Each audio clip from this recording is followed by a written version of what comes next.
The Chiefs defense channeled the 2014/2015 versions of themselves by forcing Blake Bortles into a mountain of mistakes and limiting him to just garbage time production. But that was Bortles, and it was an Arrowhead. This week, the team has a road spot against Tom Brady, and they should turn back into the generous versions we've seen for most of 2018. The Patriots offense appears to be clicking on all cylinders and with back-to-back games of over 30 points. I'm fearlessly forecasting 287 passing yards, 5 rushing yards, 2 passing scores, and 1 pick for Brady.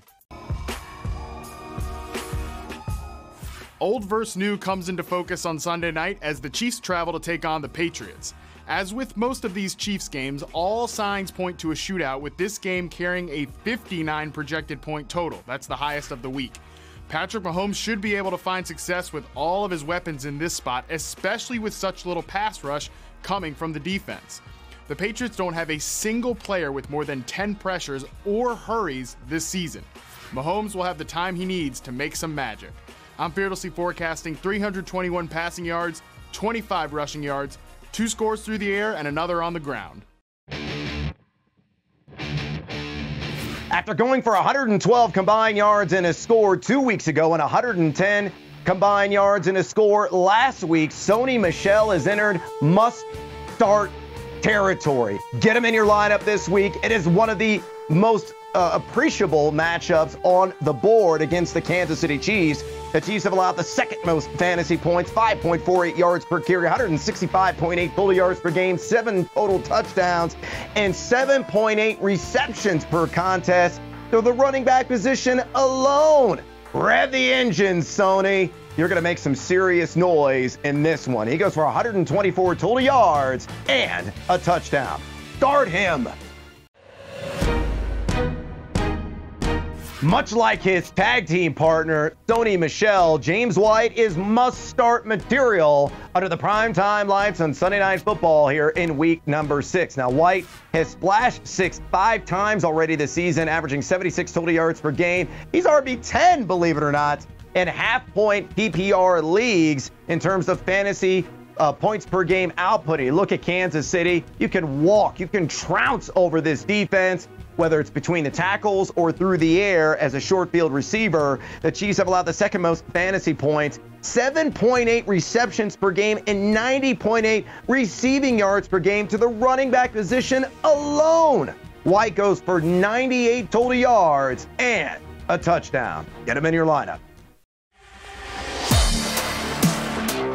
After a slow start, Kareem Hunt has started to pour on the fantasy stats, really pleasing all those hunter-gatherers out there in fantasy land. On the season, he is RB6 in terms of total fantasy points per game output, netting 3 yards after contact per attempt and forcing a missed tackle an appreciable 21% of the time. You look at New England. They rank inside the top 15 in fewest fantasy points allowed at the position, but that number is a bit deceiving as the Patriots have given up 4.45 yards per carry and 145.2 total yards per game. Yeah, he's not going to match the last time he faced New England in that memorable opening act last year in his first NFL start, but this go-round, he goes for 94 total yards and a touchdown. As I'm sure you're all aware of by now, Josh Gordon scored his first touchdown as a Patriot in Week 5. To review, so far in 2018, Gordon has played 3 games, caught 5 balls, and scored twice. This past Thursday, he was on the field for 34% of the team's snaps, ran 22 routes, and drew 4 targets. Those aren't huge numbers, but they are moving in the right direction. It'll be hard not to flex him this Sunday versus Kansas City. I'm fearlessly forecasting 4 receptions for 66 yards and a touchdown.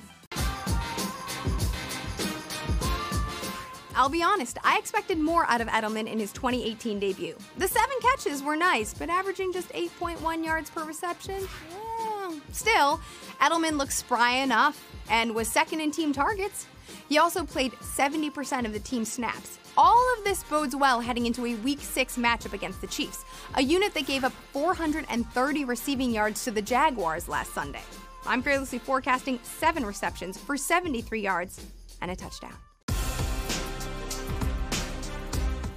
In Week 5, Hill spent more than half of his playing time getting jawed at by Jalen Ramsey, who certainly limited the Chiefs' production. Still, Hill managed 86 total yards on 6 touches, 4 receptions, and 2 rushing attempts, which kept him inside of the top 30 fantasy producers at the position.